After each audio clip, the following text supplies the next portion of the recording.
آئیں یوحنا کی انجیل پر ایک نظر ڈالیں۔ جب یوحنا جوان تھے تو ایک دن وہ اور ان کے بھائی یعقوب گلیل کی جھیل کے کنارے جالوں کی مرمت کر رہے تھے جب یسوع مسیح نے انہیں اپنی پیروی کرنے کی دعوت دی۔ سن 31 عیسوی کی عید فصح کے بعد یسوع مسیح نے یوحنا کو اپنے 12 رسولوں میں سے ایک کے طور پر چنا۔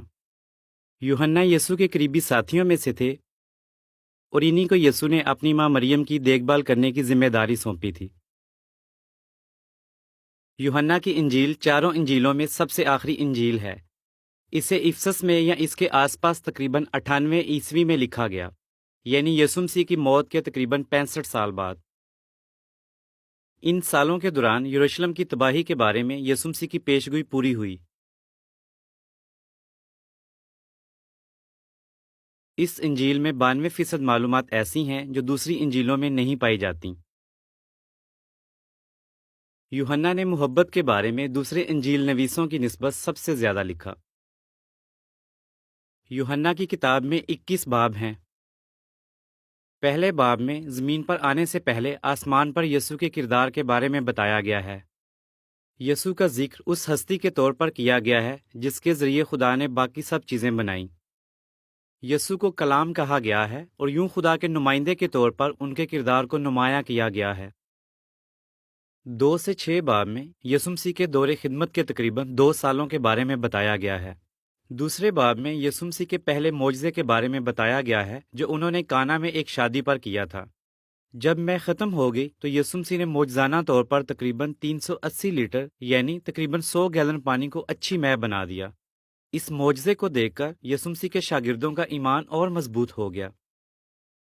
چھٹے باب میں بتایا گیا ہے کہ یسوع مسیح نے معجزانہ طور پر تقریباً 5000 مردوں کے ساتھ ساتھ عورتوں اور بچوں کو بھی کھانا کھلایا۔ 7 سے 12 باب میں 32 عیسوی کی عید فصح کے بعد کے واقعات درج ہیں۔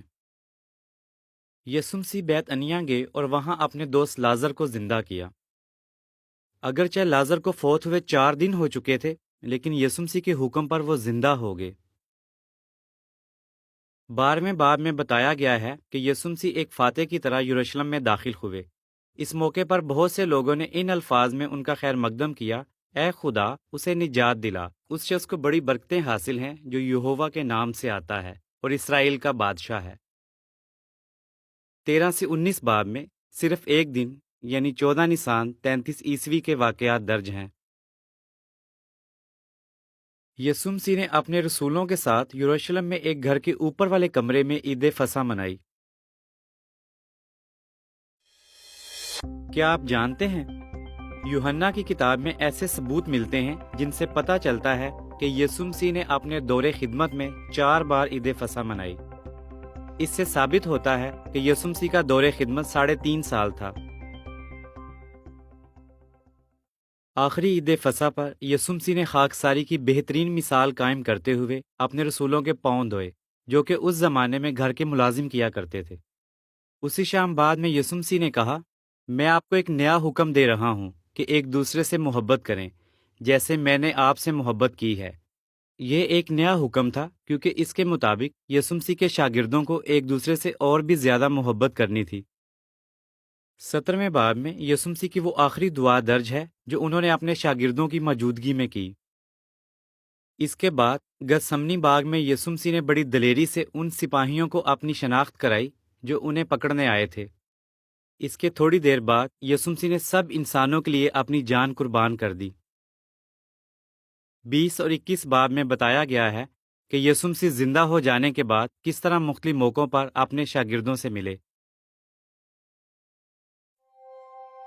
یوحنا کی انجیل کو پڑھتے وقت غور کریں کہ یسوع کو انسانوں سے کتنی محبت ہے، وہ کتنے خاکسار ہیں، اور یہ کیسے ثابت ہوتا ہے کہ وہی مسیح یعنی خدا کی بادشاہت کے بادشاہ ہیں۔